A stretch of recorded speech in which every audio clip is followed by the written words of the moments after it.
What is the ultimate goal in Hypixel Skyblock? Some people would say it's to have tens of billions of coins, and others might say it's to have all maxed out skill levels. Or is it to be able to do floor 7 seamlessly? So today, I'm going to be sharing all different eventualities that you could possibly have to be able to do floor 7 in Hypixel Skyblock. But before we do get into the video, if you do watch the videos and you haven't subscribed, please make sure you do so. We're on the road to 2k, we've just hit 1.5k, the channel's doing well, show your support. And if I do sound slightly different in this video, I am ill at the moment, so my voice probably just sounds all weird. Anyway, without further ado, let's just get into the video. I hope you'll enjoy. So first of all, we're going to go over armor configuration. And in terms of armor configuration for floor 7, it's pretty much always going to be 3/4 Necron to pretty much any extent. Now, the biggest choices you really have is when it comes to the helmet, and this will completely depend on where you are up to in the game and what part of the dungeon you're actually doing. We'll get into that. So say for instance, if you're just basically trying to do floor 7 to the best of your ability, I would probably recommend getting Tarantula Helmet. And this is purely just because of the amount of damage that it does actually give you.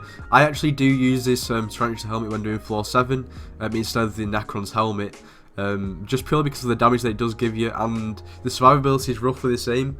I do deal 1 to 2 million more damage with this rather than the Necron head, so should I say the Necron helmet.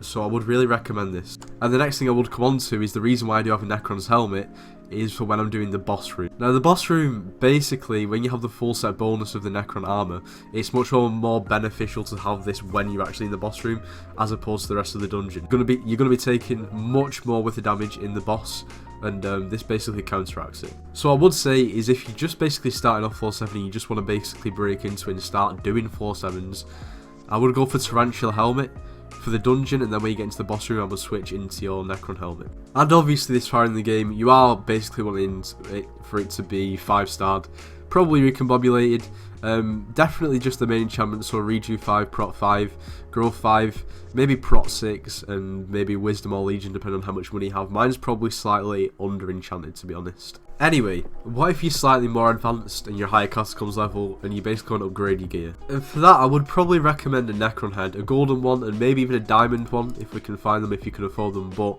as you can see they are very expensive. Now if you're not familiar with this item, basically your stats on this item double when you're playing floor 7 because it's a Necron head. They have these for all the other floors as well, but I would assume if you were doing floor 7 then you would sort of be familiar with this item. Now the same would go, you would probably still want your Necron's helmet when you actually do go into the boss room, but this item is only really good for if you, I think it's Casa 33 and above. I could be wrong by saying that, but I've heard that Casa 33 and above, that's when it really starts to become more effective than Tarantula Helmet or Necron's Helmet, because I actually used to use this rather than Tarantula Helmet or Necron's Helmet, and supposedly it's not as good because I'm only Kata 25. So at my stage in the game, it supposedly basically puts you at a disadvantage to use this. Obviously everyone has different opinions and everyone's setups basically can make this true and not true, but yeah, maybe try it out if you've not already and you're looking to upgrade. But I have heard that I think it's Kata 33 where it actually starts to become really effective. And then like I said, if you do, or if you can afford 132 million coins for this diamond head, then go for the diamond head because it's basically just a better version of the golden head. And finally, the warden helmet. Now I know this is sort of probably quite debated because it's not necessarily a dungeon item as such, but this will make you do a lot of damage. Obviously it will sacrifice a lot of your speed, so one way or another you are going to have to try and work that out. Maybe it's Sugar Rush, or maybe it's a pet item or a pet in general, but this obviously does increase your damage by a massive amount. It's very expensive, but it does have its downfall. Like I said, the speed, it's sort of up to you. I'm not saying I would recommend this, but it's an option. When I'm saying I wouldn't say I recommend this, I know a lot of endgame Berserk players actually do use this, but not many people that, I don't know, it's completely up to you this one. If you have the coins lying about, then maybe try it out. Anyway, that is pretty much going to be it for the armor. Next we're on to pets. Now there was quite a lot of variety when it came to armor, but pets, to be honest, there's probably not as much variety. So for those of you who are basically a lower cat level trying to do it, if you don't already have this Yeti pet, then definitely get it. This Yeti pet is what you're going to be using within the main part of the dungeon. You will switch it out when you come to the boss room, but this is just a very useful pet to have in general. If you've not already got it, you're doing floor 7. it's pretty much a must-have. I would recommend Epic just because it has, well, Legendary has no pretty much doesn't have any more benefits for dungeons, and also I would probably recommend a Shelmet as well. And if you're high catacombs level and survivability isn't an issue, then I would probably recommend the Tiger Pet. The Tiger Pet may be sometimes overlooked, but if we find one that's level 100, right here, as you can see, the stat set does give you plus 50 crit damage, plus 35 bonus attack speed, which may not be too much use. I mean, this is with the Tiger Crochet, but you know, it's debatable whether it's actually useful depending on basically what weapon you have. But basically the ferocity is what most people use this pet for. Plus 50% ferocity at level 100, which is pretty good. This basically means that 50% of the time you will basically do double damage. You'll do double damage when you actually hit. Now that's obviously massive, especially when it comes to boss fights. Now a level 100 one is nearly 30 mil. It is quite expensive, but it is definitely worth it. You will be doing a lot of damage with this pet, that's the bottom line. And when you do get into the boss fight, it's pretty much mandatory to have this Wither Skeleton pet, because it reduces the actual wither damage that you take, and obviously the boss is basically just a massive wither. So this is pretty much going to be essential. They're not really too expensive. That's the good thing about it, I guess. And other than that, that is pretty much it for pets. As I said, there isn't a massive amount of variety, but that is pretty much as simple as it is, to be honest with you. I mean, if you have a lot of coins, maybe you could even go for an Ender Dragon pet, but you know, any damaging pet will pretty much work if survivability isn't an option, or isn't an issue, should I say. So now we're on to weapons. Now the current weapon that I use is this Fabled Livid Dagger, 5-starred. Recombobed one for all, which is probably slightly underpowered for floor 7. The chances are, if you are looking for floor 7 class setup and you don't know about the Livid Dagger, or if you haven't used it, then I don't know how you've actually got to floor 7 as a Berserk, because you pretty much need this weapon for floor 5 and 6. But nevertheless, it's fairly cheap, coming in around 17 million coins with the one for all enchantment, and it's a very good weapon. It does a lot of damage. I would recommend it if you're strapped for cash. One more thing that I did forget to mention about the Livid Dagger is Soul Eater 5 is probably a better option than one for all. I use one for all only because I don't actually have the enchantment level for Soul Eater 5, so that is something to note. And another thing is the Flower of Truth. It's been nerfed massively, but for clearing rooms it's still very, very good.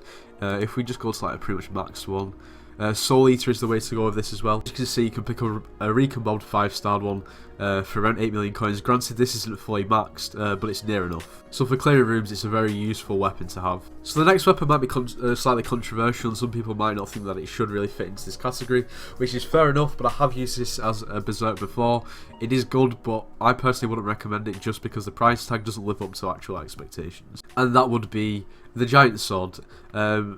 I would personally, if you were going to get it, I'd get one for all, just because of basically one for all on Giant Sword is pretty much the meta. Granted, Soul Eater probably would do more damage, but it wouldn't be as consistent in damaging. I have made a separate video testing this weapon out in a dungeon as a Berserk, so I'll link that in the description in case you're interested.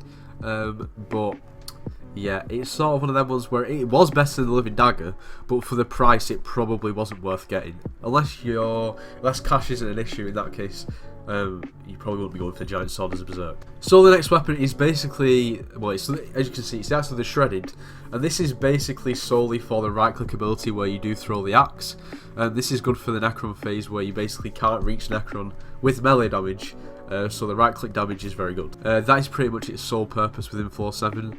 You might find a few more less more important uses for it here and there, but generally it's going to be for the boss fight. I personally have never used it because I don't have the Slayer level, but it is supposed to be the meta, and it is supposed to be very good. And if coins aren't an issue, Valkyrie pretty much is the best sword for Berserk.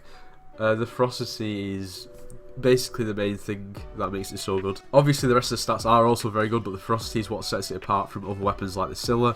But as you can see, it's nearly 500 million coins, so it is a very endgame weapon. I've never used this weapon just purely because I don't have anywhere near enough coins to buy it. I'd like to try it out one day, but I wonder if I'll ever get there. So yeah, like I said, I can't really speak too much on the Valkyrie, but it is supposed to be the best Berserk weapon, so it sort of speaks for itself. The price tag sort of speaks for itself. You pay for what you get.